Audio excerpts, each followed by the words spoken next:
Welcome, everybody, to another episode of Strife's Sanctum. And this week, I'm going to go out on a limb here and say that a lot of people are probably going to go see The Matrix 4. And I'm hoping to release this video to coincide with that, because when I knew that it was coming out, I was concerned, because I was a fan of The Matrix way back. I think anybody who saw the original is bowled over by it, and the stories that they were able to tell, and of course the visual style.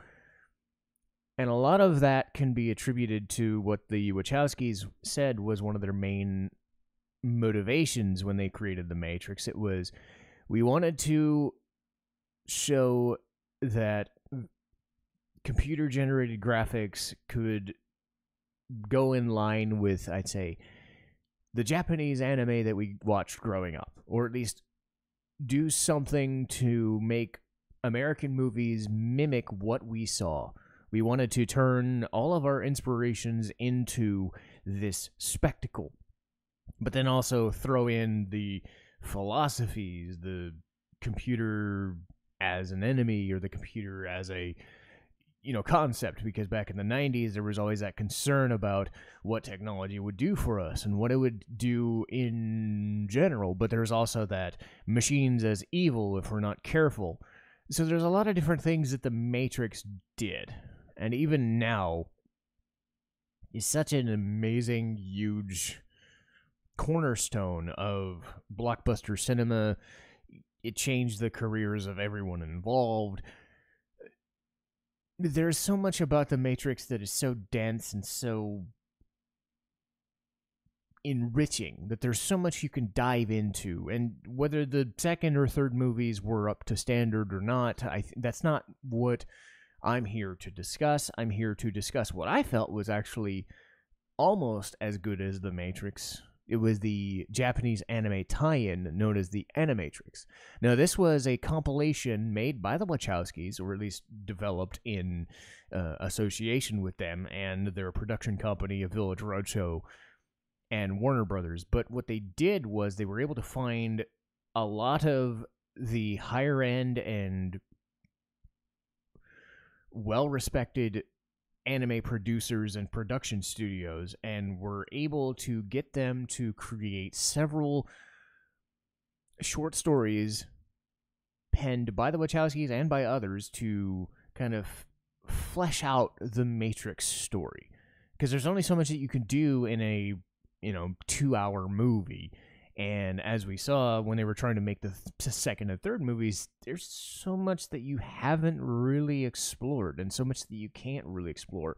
So what the Animatrix was able to do was come at it from different perspectives, whether you're from inside the Matrix trying to get out of it, whether you see glitches in the Matrix, what the agents are doing, what Neo and Trinity and others are doing outside of it. And, because it's a good balance of stuff that happens in the real world and inside the Matrix, and how they change everything and how you respond to what you're seeing in the movies, because it informs you of the backstories and it informs you of a lot of different things via the spectacle of Japanese animation. Some of it was CG, some of it was hand-drawn. A lot of the styles are vastly different because different production studios were involved with it. And I have my favorites, as I'll discuss. Consider it kind of a spoiler warning, I suppose. I mean, this is like going on 20 years at this point, so really, if you haven't seen Animatrix, my job here, as usual, is to kind of entice you to see it for what it is, but also to discuss what they were going for when they created the Animatrix and what the stories themselves are trying to get across. As a bit of a backstory, what I do want to say up front is one of the things that I enjoy, not just because it's different studios and different formats, it's the fact that you do have cameos from Keanu Reeves and Carrie-Anne Moss reprising their roles as Neo and Trinity. You have a very good voice cast. And I said before, and I've always said, that the voice cast of Final Fantasy X and Final Fantasy X-2 got a bad rap for their portrayals of, Yuna, Tidus, Auron, whatever. turns out the people responsible for a lot of the voices in the Animatrix were, James Arnold Taylor, Matt McKenzie, Heidi Burris, the main cast of Final Fantasy X. So coming into the Animatrix, when I heard those voices, I'm like, oh my god, I'm even more engaged with this now because I know these actors from the game I played so many freaking times, and now you have them in this. So I've always maintained that Final Fantasy X had a good voice cast, and this certainly tells me that they were. I think, of course, the material was different and their acting is different, but it's the same company. It's the same actors doing what they can with different characters in a different setup. But, of course, I think for people who are always on the fence, like if the Final Fantasy acting is good or not, you could check this out, or you can check out stuff like Vampire Hunter D, where you hear the same actors in different things and you get a different perspective on it, I think. So it's a kind of a feeder, because it's two different franchises, right? But it's the same people providing voices in different ways, and some of them multiple cases. But I wanted to throw that out there because I'm the voice acting nerd a little too much sometimes. But hey, I'm willing to defend voice acting to its death. But I'll get over that hill. I wanted to get that out of the way, and then I'm going to talk about each separate section, each separate story, and how it revolves around whether the production style, what it does with the Matrix, how it informed the second and third movies, mostly the second. A lot of these are going to be references to the second movie. But I'll go piece by piece, and then I'll give my thoughts of whether I liked what they were talking about or not, and then maybe rank each one. I don't know if I'm going to rank them all, but there's only 8, so it is what it is. We'll start with the final flight of the Osiris. And this one is definitely memorable because of its animation style. Unlike all of the other ones that are involved in this anime compilation, you have a CG style that is probably from the same production studio that did Final Fantasy: The Spirits Within. I've said before that The Spirits Within didn't have a lot to do with Final Fantasy as a tool, but as a visual spectacle when it came out, I mean, it's still an impressive piece of technology. So they ended up using what they learned there to create this short story called The Final Flight. Think of it like a Rogue One kind of thing, where you start off just unassuming, these two people that are probably leaders of their ship, just going in a training sim like Neo and Morpheus did. And it's kind of sensual in a way, so be aware of that. There is adult content in this movie, no shit. They get interrupted by Sentinels, the big insect xenomorph-looking fucking things that are the real-world just bad guys. And their whole goal is to inform Zion that, hey, the Sentinels are there, the Sentinels are coming, they're going to dig their way out, so we need somebody to go in. And the woman heads into the Matrix. So you get a good look of inside the Matrix, how they get, how the visual style, it's really cool how they add in all that slow-mo effect, all the green, like, blur lighting, all of the crazy visual, like, wire foo that you can do inside the Matrix because it's not real.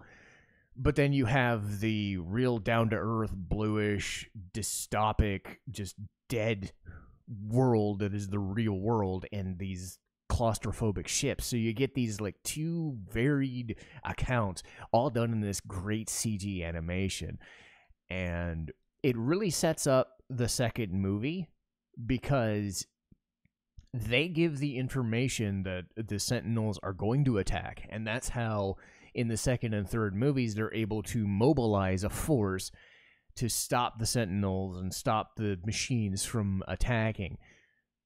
Really good story, one of the better ones. Not my favorite, but certainly something that a lot of people can like gravitate to, because even back then, and I still think even now that it's 20 years on, the CG is actually really impressive.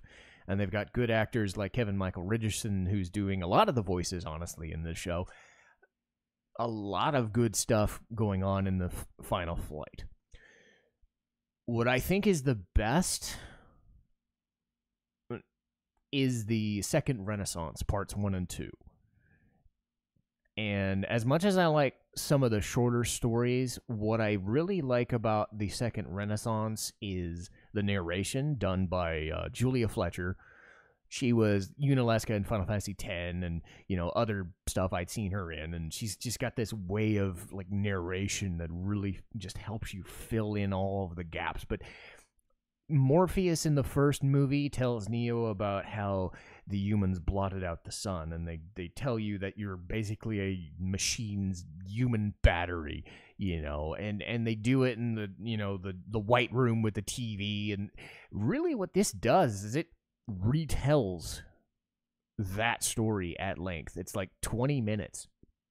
And it's a good mix of, like, CG when you get the machines involved, but you get the old-school anime look whenever the humans are involved.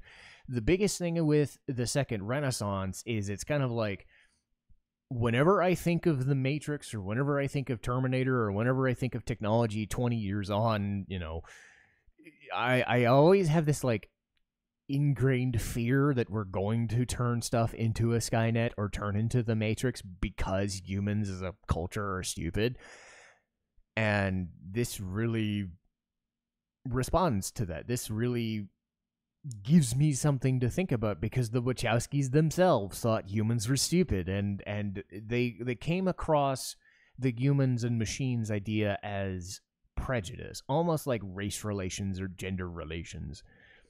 Because humans are stupid, and humans don't learn from mistakes, and humans like to do the primitive, primal survival instinct, and if they're threatened by anything, they will become dorks. They will become slovenly creatures of habit, and by doing so, you ran into this situation where creating machines allowed them to just live their lives and do what they wanted to do, almost like the whole Final Fantasy X, we created Machina so we could sleep and have sex all day, or just goof off or whatever, that sort of thing. We created all this stuff so we could just have an easy life, and then it turns out to bite us in the ass. That was something that they wanted to express, and I've always really enjoyed that. The story is about a machine who destroys his master in very graphic ways, and then gets put on trial. Machines are then persecuted and try to fight back against it, but then are driven to their own world, or driven to their own part of the world, and then try to coexist again in a more formal way. But humans keep being stupid, and then the machines just go, you know what? We're going to fight back, and you guys are going to fail. And it turns out they did. They explained how they created the sun of black, or created the sky of black lightning and crap that is basically the real world as the Matrix sees it. There is no more sun because we blotted it out with smoke. And it was an attempt to destroy the machines, and then it ended up backfiring because now we were the power source. They go into such good detail, and the visuals kind of mix in this, like, free-flowing computer-generated visual, like, it's a lot of colors, like, flying at you. It's like a kaleidoscope.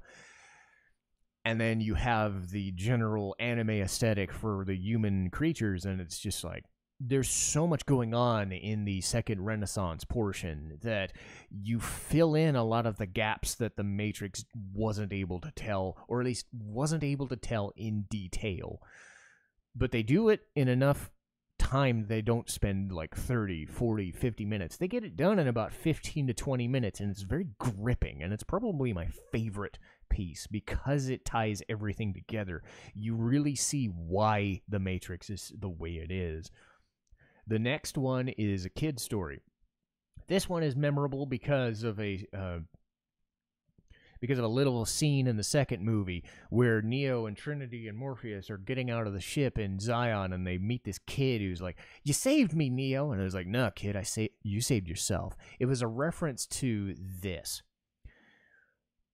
In this kid's story, they go for like this weird, like wobbly, like think of like human graffiti kind of thing, where it's all offbeat and just 90s looking, these weird etchy, sketchy pencil drawing kind of things. It's not clean and pristine. It's meant to be kind of gritty, and when the action scenes are going, you see all these like weird wobbly effects in the character models.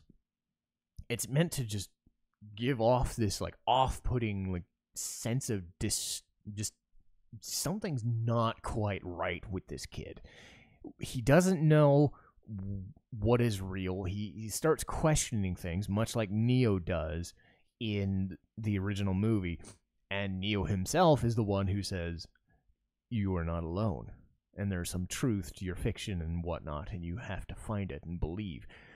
He ends up getting accosted by agents, again, reference to the original, and he does his own version of the runaway sequence. He ends up going up towards the top of the school, and, you know, the skateboarding sequence is where it's just, it's a mind fuck. Again, all of those little weird pencil drawings and offbeat shapes and things just kind of coalesce into this just spectacle. I keep saying spectacle because it is. I can't find any other word to describe The Matrix, whether it's the movie or this version of it. When he gets to the top of the building, he convinces himself that the only way to get out of this situation is to jump. So he does. And then he wakes up, and then Neo and Trinity find out that you can actually pull yourself out of the Matrix if you believe hard enough. And that's how the kid was able to survive. And I forget, I haven't seen the second or third movies for a while. I think the kid actually survives to the end of the trilogy himself. He's kind of the viewpoint character for the everyman, because Neo and Morpheus and Trinity and everybody else are hardened, you know, fighters, or they're the one and whatever. This kid's just some dope, and he manages to break free of the Matrix. It's a fun little story. I like it because they bring in that Matrix 2 storyline. Anything that is part of the Matrix 1 or Matrix 2 storylines that they feed into is usually my favorite stuff. Except for this one. It's known as Program. While it does have an effect on, like, it doesn't have an effect on the Matrix, really. It doesn't have an effect on the story. What it really tells is the story of someone going through the training montage. If you recall in the first movie where Neo talks to Tank, and he's just, here's the thing, we're gonna do kung fu, we're gonna do this, we're gonna do that, we're gonna do this. Think of it like a very stylized version of that. It's a training program for a different character known as Sis.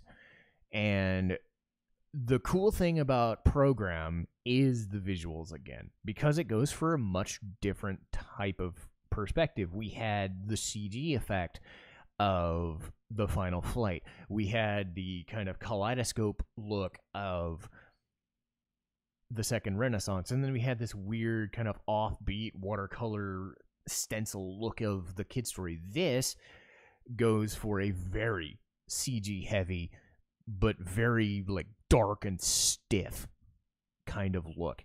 Every character just looks weighty. Everything looks impressive. I had only seen this one other time. It was done in Vampire Hunter D Bloodlust, which was released in like 2001, 2002. So I believe the production company for that movie was tasked with doing this, and they were very good at visual shading. Really like impressive facial animations and character proportions.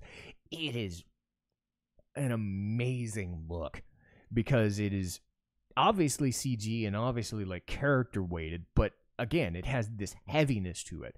The characters look impressive. They feel impressive. The battle sequences are just really heavy looking. Everything looks like it matters. And then with the Animatrix part tacked on, you have this Japanese aesthetic, because they're in this program, this like feudal Japan look. So everybody is in these like Japanese armor and Japanese, they go nuts with it.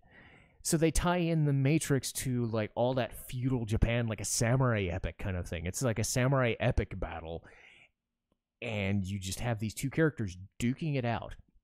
This one is trying to convince this girl that I want you back in the Matrix. I want to be the Cypher who goes back into the Matrix, doesn't remember a thing. I just want you to come with me. She keeps denying it, denying it, denying it. All the while, they're being chased by each other. They're fighting each other with samurai swords and weapons and shit. You get this crazy look, and the battle sequences are fun. You get to see all this like jumping around and stuff, and then the final duel at the top of those old school Japanese roofs. It's just really amazing. Outside of Second Renaissance, this is probably my favorite, and usually when I talk about it is going to be my favorite just because of that visual style. While the Second Renaissance tends to tell more of the backdrop of the Matrix itself, this one goes into detail of the human condition a lot more, and what it means to be trained as a person in the real world, and just how rough that transition is, and the allure of we just want you to come back. Deny reality. Just deny that you took the red pill. Just go back into the Matrix and just live your life as a battery. You don't know any better. Ignorance of bliss, all that stuff. But done in this battle between friends, I suppose even lovers in a way. That's how like realistic this fight is.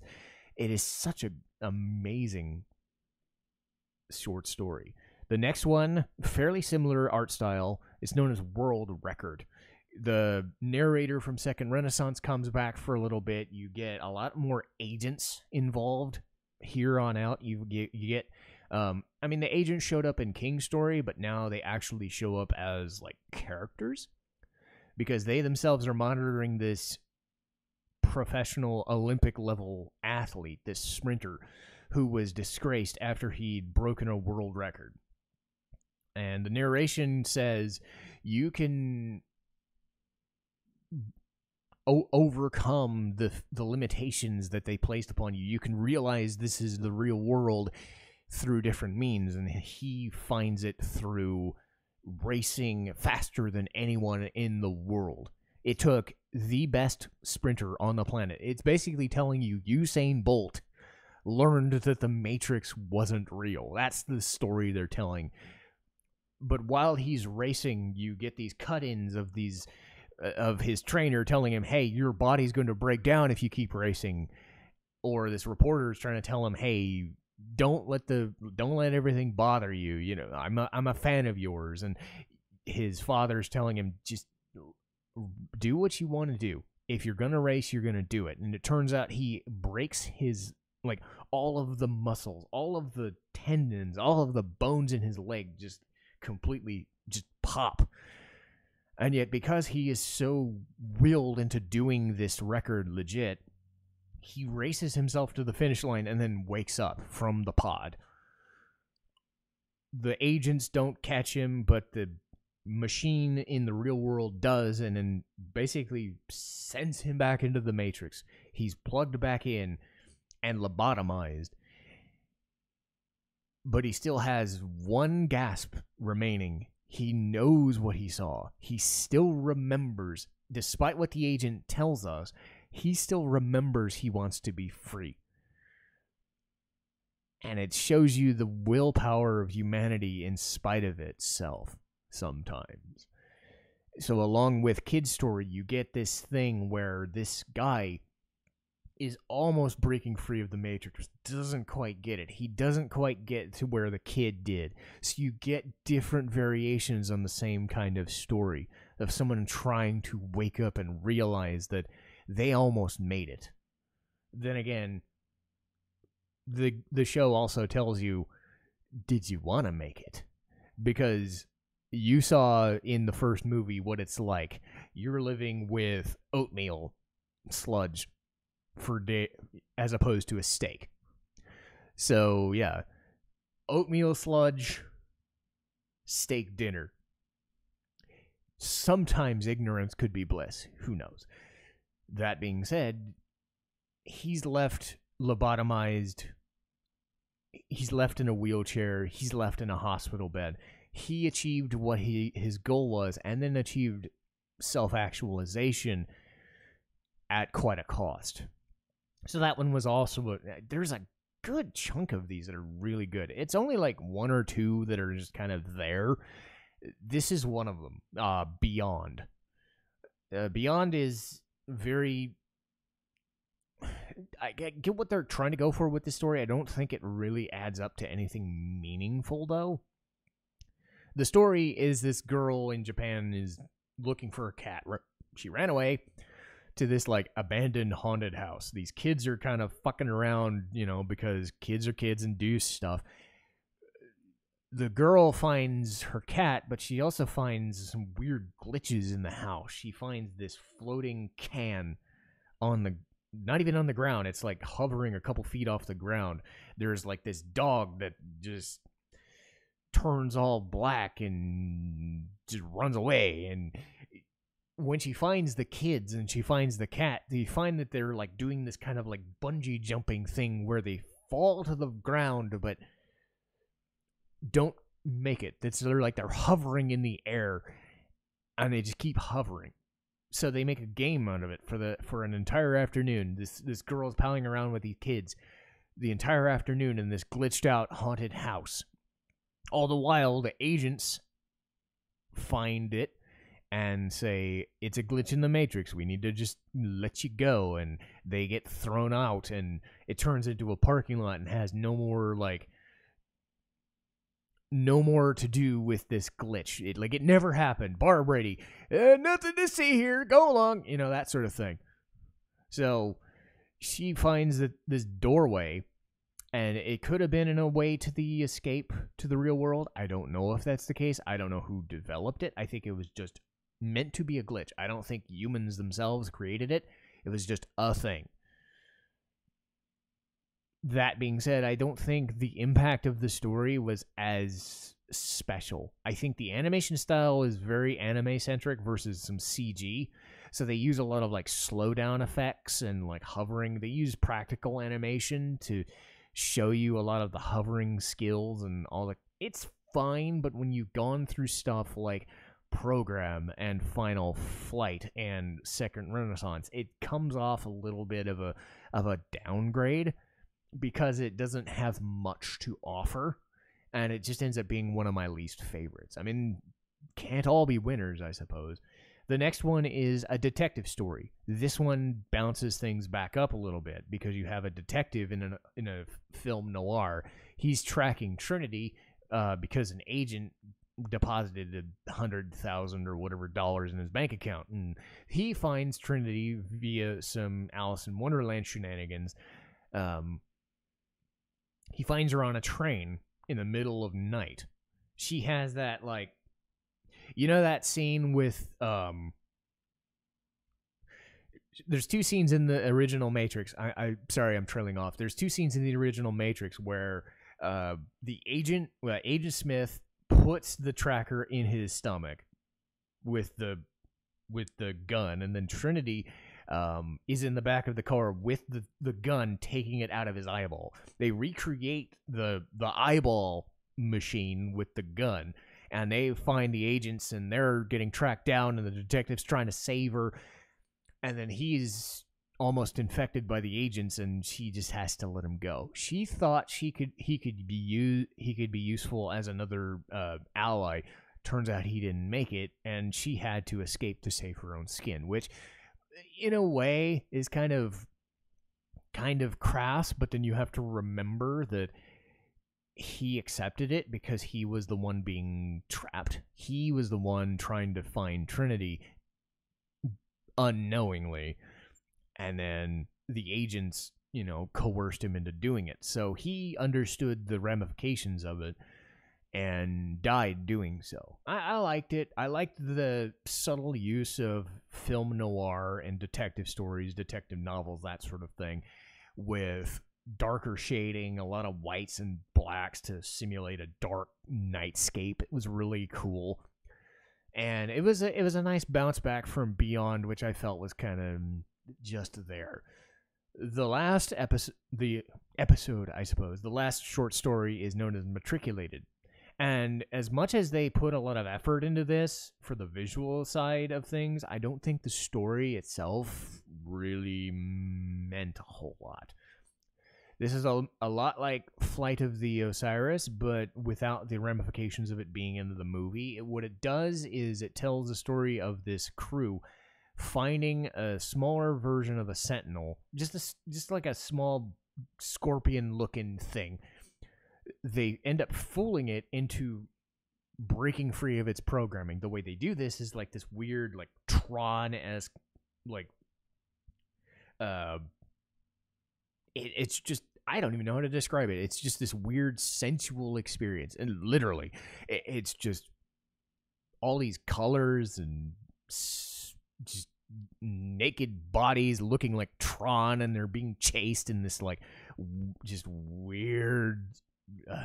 Again, that kaleidoscope effect. I'm having trouble finding words to say because I'm having words and visuals and colors mixed in my brain. I'm trying to come up with words to describe it. What ends up happening is they, much like the Osiris, get attacked by sentinels.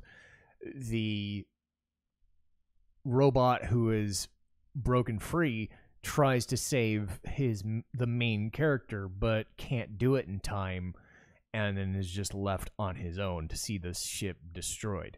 So it ends up on a dour note, which I guess is kind of the way Animatrix would be. It is not meant for the faint of heart. It is not meant to be an uplifting tale, I suppose. The one thing I will say is the visual style reminds me a lot of Aeon Flux, the MTV anime, cartoon from like mid-90s, the Beavis and Butthead era kind of thing.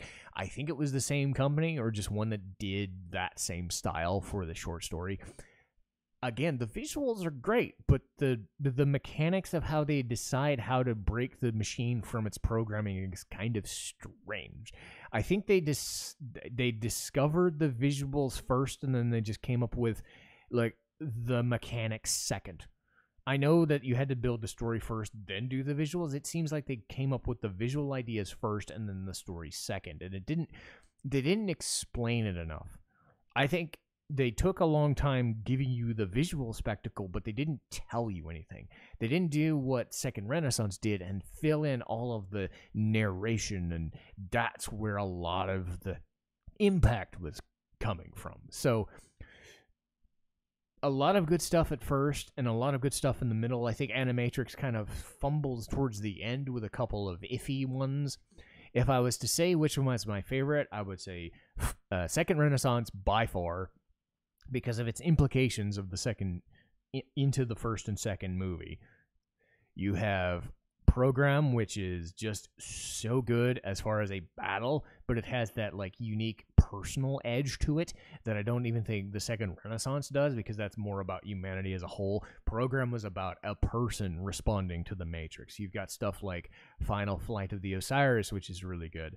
Kid Story, Detective Story, and World Record are kind of good.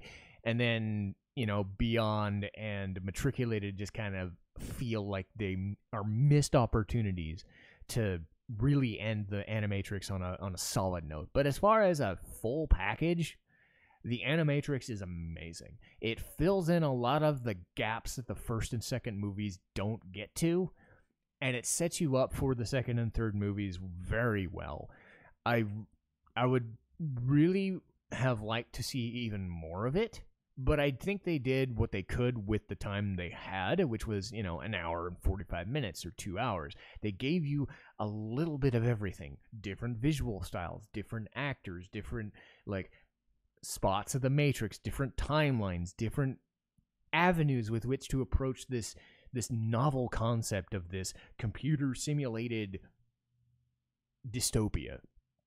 And it really got me back into that early 2000s mode where the Matrix had come out and then this had come out, and then as the second and third movies weren't great or anything, but they still had this edge to them. The Matrix is still this unique philosophical and action-oriented thriller that just had so much to our understanding of movies in general, while admittedly being anime-inspired.